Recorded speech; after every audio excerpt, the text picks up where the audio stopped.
ایک صحابی حضور کی خدمت میں حاضر ہوئے، عربی تھے، دیہات کے رہنے والے تھے۔ انہوں نے حضور کی بارگاہ میں ایک بات عرض کی کہ حضور اسلام کے حکام تو بہت سارے ہیں، آج بھی اگر آپ دیکھیں تو کتابیں بھری پڑی ہیں۔ پھر حضور ارشاد فرماتے تھے، صحابہ اس کو سنتے تھے، محفوظ کرتے تھے، آگے بیان فرماتے تھے۔ ان کا بہت سارے احکام ہیں اسلام کے، میں ایک دیہاتی شخص ہوں، مجھے کوئی ایک بات ارشاد کر دیجیے جو میرے لیے کافی ہو۔ تو آقا کریم نے اس شخص کو ایک بات ارشاد کی، فرمایا کہ ان تموتا ولسانک رطب من ذکر اللہ، تو اس حالت میں فوت ہو کہ تیری زبان اللہ کے ذکر سے تر ہو۔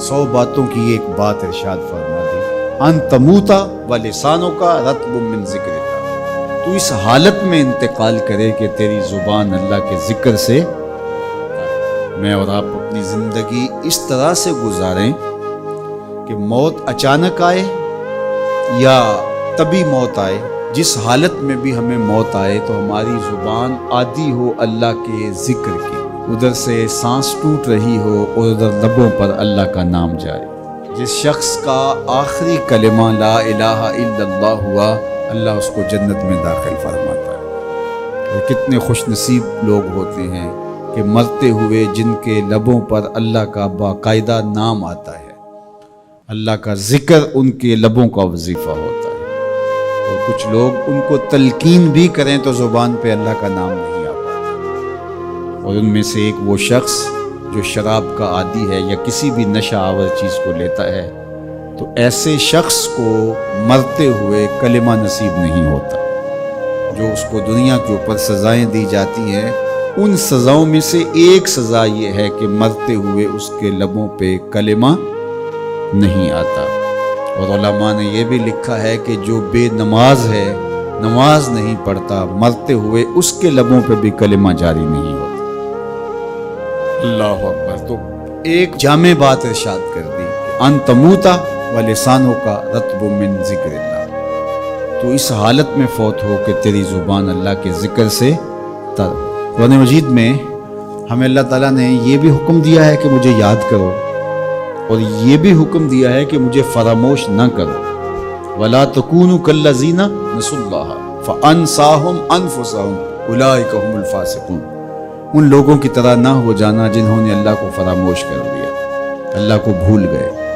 جب کوئی خدا کو بھول گیا تو خدا پھر اس کو فراموش کر دیتا ہے، اور اس کی سزا کیا ہے کہ وہ خود فراموشی کا شکار ہو جاتا ہے، وہ اپنے آپ سے بھی آگاہ نہیں رہتا۔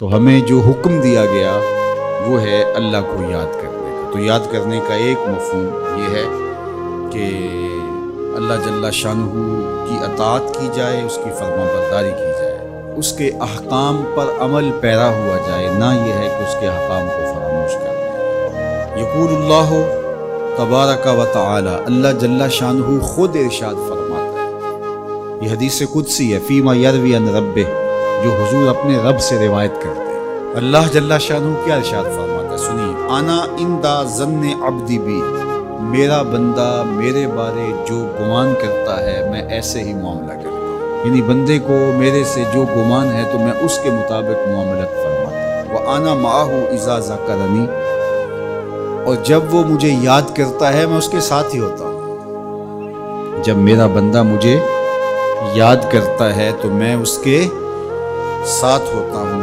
فَإِذَا ذَكَرَنِي فِي نَفْسِهِ ذَكَرْتُهُ فِي نَفْسِي، جب وہ مجھے اپنے دل میں یاد کرتا ہے تو میں بھی اسے اکیلے یاد کرتا ہوں۔ کتنی بڑی بات ہے کہ کسی کو رب یاد کرے۔ اللہ اکبر۔ کہا جب وہ اکیلے مجھے یاد کرتا ہے تو میں بھی اس کو اکیلے یاد کرتا ہوں۔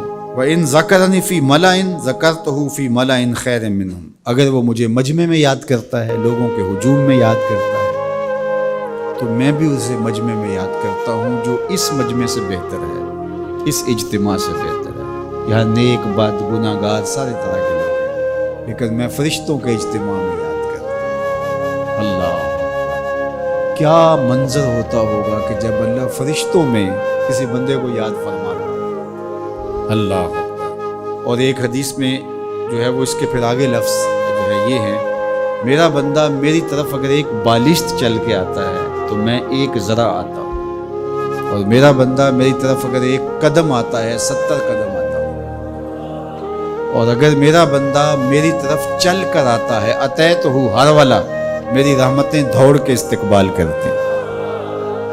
اللہ اکبر، وہ کتنی کرم نوازی ہوتی ہے جو اس کو یاد کرتا ہے۔ تو یاد کا چراغ کبھی بھی بجھنا نہیں چاہیے۔